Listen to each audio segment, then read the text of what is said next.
Starting with the great name of Allah, who is Rahman and Rahim. Today we are going to start lecture number 15 of class 4 maths, that is on page number 9, which is about true falses and MCQs.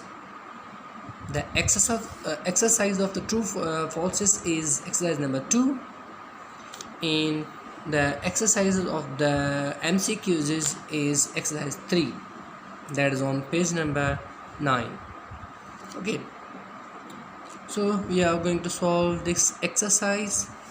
In this question, it is saying that state whether the following are true or falses. This means we have to see which statement is true and which statement is false. Okay, so हमें क्या करना होगा, जैसे कह रहा होगा उसे में से हल करेंगे तो पता चलेगा वो ट्रू है या फॉल्स है। मिसाल के तौर पर पहला कह रहा है इसमें कि अगर हम 375 प्लस 405 प्लस 163 को प्लस करें तो क्या वो उसका जवाब 943 आएगा। अगर इन तीनों को प्लस करते हैं, अगर ये आंसर आएगा तो लिखेंगे ट्रू, अगर नहीं होता तो फॉल्स लिख देंगे। इसका B 400 more than this number is this number. इसका मतलब ये है कि आप 400 इसमें प्लस करेंगे, यानी कि इससे ज़्यादा अगर आप प्लस करें तो क्या ये रिज़ल्ट आता है। अगर आता है तो ठीक है, हम ट्रू लिख देंगे, वरना हम फॉल्स लिख देंगे। सी 7000 less than this value is this value, यानी कि 7000 अगर आप लेस देन का मतलब है काटना, माइनस करना, कम होना। इसमें से अगर आप 7000 माइनस कर रहे हो, अगर ये जवाब आ रहा है तो ट्रू होगा, वरना हम फॉल्स लिख लेंगे। Number D Asif has RS this value and Fahad has this value, यानी कि उनके पास इतने पैसे, यानी कि आसिफ के पास इतने पैसे हैं और फहद के पास इतने पैसे हैं। आगे हमें बता रहा है Fahad has more money than Asif, यानी कि फ़हद के पास आसिफ से पैसे ज़्यादा हैं। हम देखेंगे दोनों नंबर्स को, अगर ज़्यादा होंगे तो ट्रू लिख देंगे, अगर नहीं होंगे तो फॉल्स लिख देंगे। ई Ans spent RS this money is 728,000 to purchase a car, यानी कि एक अंस है, उसने 728,000 की एक कार ख़रीदी है। Salman bought a car for RS 725,555, मतलब कि सलमान ने फिर कार ख़रीदी है 725,000 और 555 रुपीज़ में। Salman paid more money for his purchase, मतलब कि सलमान ने ज़्यादा पैसे खर्च किए हैं। अगर सलमान ने ज़्यादा खर्च किए होंगे, इन दोनों वैल्यूज़ को हम देखेंगे कि अगर ज़्यादा किए होंगे तो ट्रू, वरना फॉल्स आ जाएगा। सही है। अब आते हैं एक्सरसाइज 3 पर। Select the correct answer from the given options, यानी कि MCQs हैं।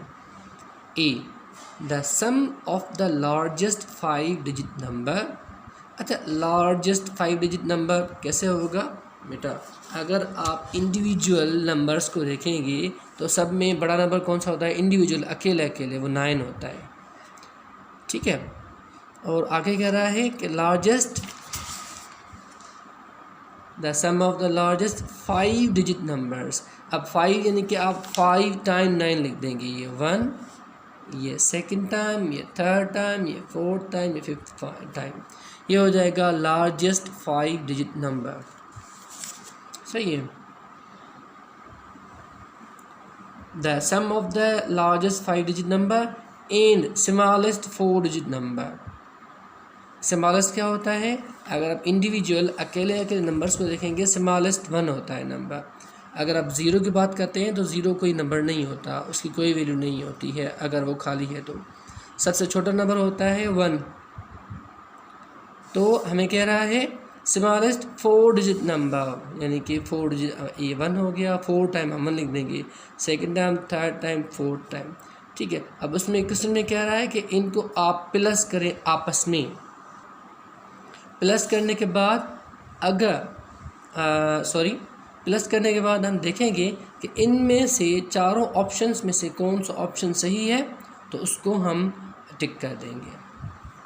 अब आते हैं बी पर। 250,000 प्लस 25,000 इज़ इक्वल टू, ये तो बहुत आसान है, यानी कि हमें 250,000 और 25,000 को आपस में प्लस करना है। सिंपली जो रिज़ल्ट आएगा उसको हम टिक कर देंगे इन चारों ऑप्शंस में से, ये 1 2 3 4 ऑप्शंस में से। सी, अब ये 3 वैल्यूज़ हमें दे रहा है, अगर उनको हम प्लस करें तो इनमें जो ऑप्शन होगा उसको भी टिक कर देंगे, ये भी इजी सा है। हाँ, नेक्स्ट में the difference between this number and this number.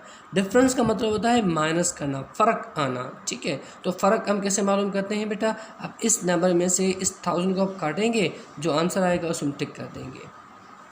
E last वाला, take away this value from this value, यानी कि 874,528 रुपीज़, मिसाल के तौर पर रुपीज़ कर लें, फ्रॉम उसमें से ये रकम इसमें से काट लें, ये है 900,059, इसमें से आप इसको काटें, माइनस करें, फिर जो जवाब आएगा उस पर हम टिक कर देंगे। सही है। तो अब आप ये दोनों एक्सरसाइज 2 और 3 आप हमें होमवर्क में करके भेज देंगे। Thank you.